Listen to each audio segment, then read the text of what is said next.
Assalamualaikum warahmatullahi wabarakatuh. Selamat siang pemirsa. Kembali lagi bersama saya Aman Firmansyah di Kadongkelan News.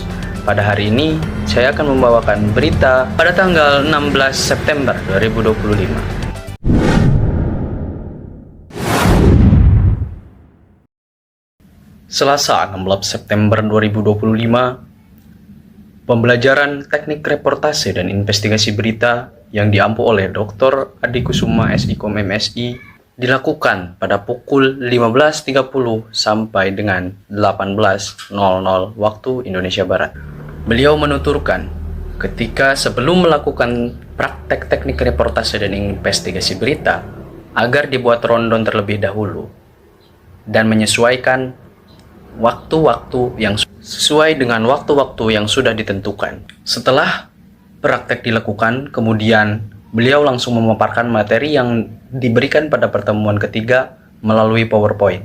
Dalam pemaparan awal, Dr. Adi Kusuma menegaskan bahwa wawancara dan reportase adalah dua hal yang saling berkaitan, tetapi tidak dapat disamakan.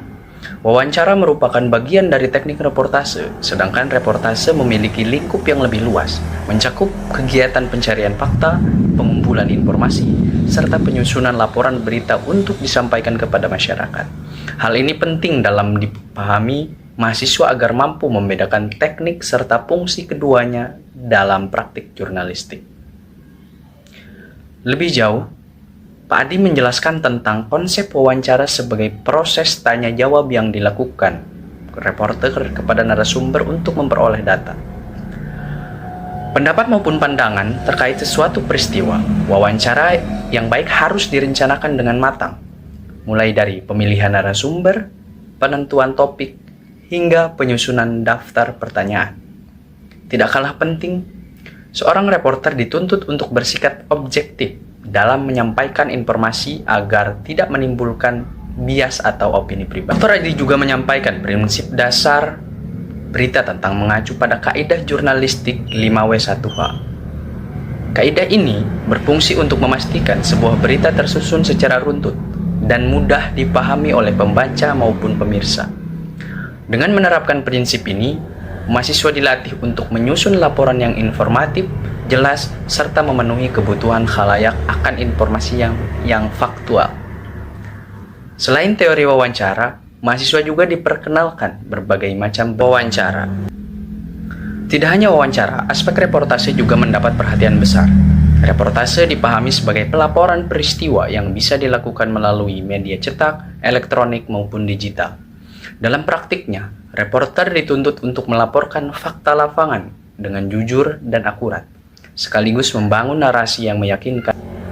Mahasiswa kemudian diajak untuk memahami beberapa hambatan yang kerap muncul dalam proses wawancara, seperti rasa grogi, kekhawatiran yang menyinggung narasumber, hingga kecenderungan membawa masalah pribadi ke dalam wawancara.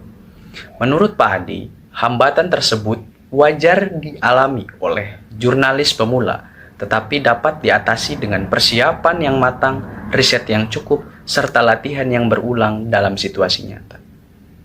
Lebih lanjut, dijelaskan pula jenis-jenis berita yang dapat lahir dari proses reportase dan wawancara.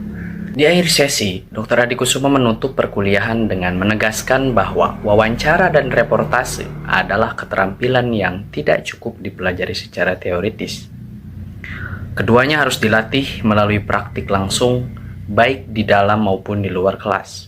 Menurutnya, seorang reporter yang handal lahir dari kombinasi antara pengetahuan, keterampilan teknis, dan pengalaman nyata di lapangan. Dengan berlangsungnya kegiatan pembelajaran ini, mahasiswa KPI 5C diharapkan tidak hanya memahami teori komunikasi jurnalistik, tetapi juga siap menerapkan keterampilan reportase dan investigasi berita dalam dunia nyata, sesuai dengan tuntutan profesi di bidang komunikasi dan penyiaran Islam. Baik pemirsa, berita tersebutlah yang dapat saya sampaikan. Saya Aman Firmansyah pamit undur diri. Terima kasih dan sampai jumpa.